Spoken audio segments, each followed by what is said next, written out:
अजितदादांना आम्ही आज या ठिकाणी निवेदन दिलं आणि निवेदन देऊन त्यांना या ठिकाणी मागणी केली की तात्काळ या धनंजय मुंडेंची या ठिकाणून तुम्ही हकालपट्टी करावी।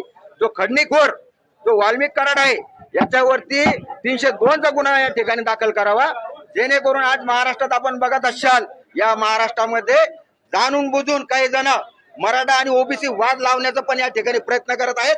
आणि आज आमचा देशमुख संतोष देशमुख आमच्या जवळचा एक भाऊ गेलेला आहे मराठा समाजाचा, तरी अजितदादांना आम्ही या ठिकाणी निवेदन देऊन सांगितलं की तात्काळ तुम्ही जर या ठिकाणी धनंजय मुंडे यांची या ठिकाणी हकालपट्टी जर केली तर ठीक आहे, नसता येणाऱ्या काळामध्ये मराठा क्रांती ठोक मोर्चा राष्ट्रवादीच्या एकाही आमदाराला, एकाही मंत्र्याला आणि एकाही खासदाराला या ठिकाणी महाराष्ट्रात फिरून देणार नाही।